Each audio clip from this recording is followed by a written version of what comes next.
মধুর পর লম্বু খেয়ে মৃত্যু ষষ্ঠ শ্রেণীর পড়ুয়ার। আশঙ্কাজনক অবস্থায় মালদা মেডিকেলে চিকিৎসাধীন তার ভাইও।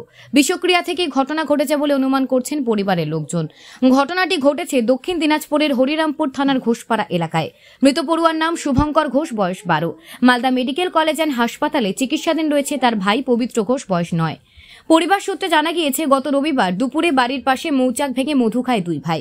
সন্ধ্যায় দোকান থেকে লম্বু কিনে খেতে একই সঙ্গে অসুস্থ হয়ে পড়ে দুজনেই। তড়িঘড়ি দুজনকে প্রথমে হরিরামপুর গ্রামীণ হাসপাতালে, পরে কালদিঘি হাসপাতালে নিয়ে গেলে কর্তব্যরত চিকিৎসক মালদা মেডিকেল কলেজে রেফার করে দেয়।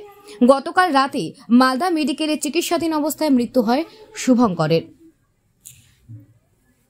মৌচাকে ছিল, ওটা চলে যাওয়ার পরে দুদিন পর মানে 10টা-11টার দিকে ওই মৌমাছির ওই চাকটা ধরে ওই মৌমাছি বের করেছে। ওটা এক দু চামচ খাইয়েছে, খাইয়ে সারাদিন খেলাধুলা করেছে। খেলাধুলা করার পরে সন্ধ্যার দিকে একটা লম্বু খাইছিল, একটা করে দুজনা। লম্বু খাওয়ার পরে মানে 10-15 মিনিটের মধ্যে দুজনা বেহুশ হয়ে যায়, জ্ঞান ফিরল না। তারপরে আমরা সঙ্গে সঙ্গে হরিরামপুরে নিয়ে গেলাম হসপিটালে, ওখানে রেফার করে দিল কালদিঘি বললো আমরা পারবো না, সারা রাত রাখলো। তারপরের দিন আমরা সকালে এখানে নিয়ে আসে ভর্তি করেছি। ভর্তি করার পরে তো এই যে এখন চলছিল এখানে ট্রিটমেন্ট।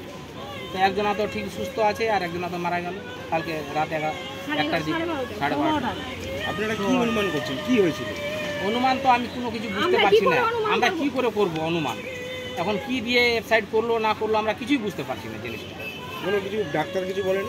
ডাক্তার এখন এই ডাক্তার যা দেখলো রিপোর্টে কিছু ধরা পড়ছে না। এখন পোস্টমর্টমের রিপোর্টটা দেখবে, তারপরে ওই রেজাল্ট দিবে যে কি কারণে এটা হয়েছে। কি নাম কি ছেলে দুটোর নাম? একটা শুভঙ্কর ঘোষ, একটা পবিত্র ঘোষ। যে মারা গেছে তার নাম কি? শুভঙ্কর ঘোষ। বয়স ওর 12.5 বছর। আপনার নাম? আমার নাম সুরেশ ঘোষ। আপনি কি হন? আমি ওর জেঠু হই।